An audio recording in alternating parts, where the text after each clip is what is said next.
found to be most challenging in class and with students is to engage them and get their attention for more than 2 seconds. Um, and I wanted to make some kind of impact on the way they perceive learning. I mean, if I could get the students to want to learn, to be more passionate about finding out things, to be more curious. So Naraview is it's an online game of navigating through Wikipedia. Wikipedia is an online encyclopedia, and in the game, the teacher or whoever is initiating the game chooses one article in Wikipedia that would be the starting point of the navigation, and the second point would be the destination. The navigation will be done inside Wikipedia, and each of the students navigates their own way. They start at the same point, but from that point on, everyone goes their separate ways where they want to go until they reach the destination. What the teacher also can do is define a question that helps the students to choose where to go, that helps the students to think about what they want to go, what they want to get, where they want to go to in their navigation.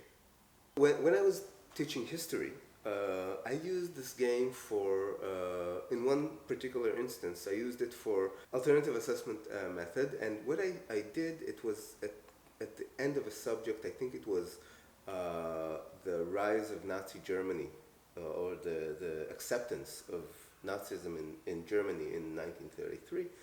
And what I asked was, the starting point was the Versailles Treaty from the end of World War I, and the destination was the burning of the Reichstag, which was basically right at the point where the Nazi Party came to power. And they had to navigate between those two, and they knew those terms. But I asked them to do it in not less than 5 steps. That means that they had to go through at least 5 different articles before they got to the destination.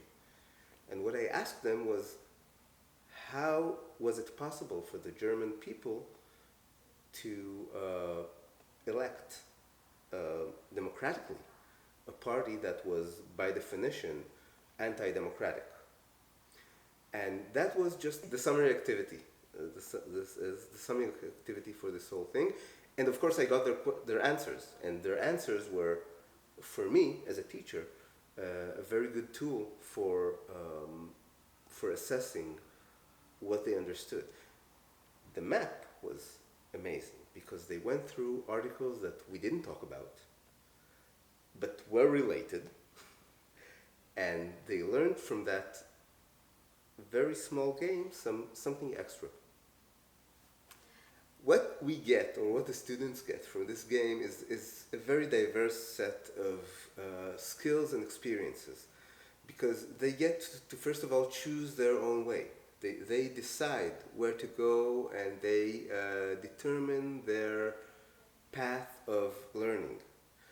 And after they do that, they also get to reflect on what they did. They get to ask the questions, or if the teacher chooses to enable that, they get to ask the questions of why I chose to do exactly that, or why the other students chose to do something different. One other thing that happens during the game, or after the game rather, is that students have the ability to see other students and the way they thought, and the way the routes they take or they took. And then you can start a discussion about who went where and why. What was it that made me choose to go there? And then we can talk about those things and develop a wider perspective with our students regarding what we are talking about.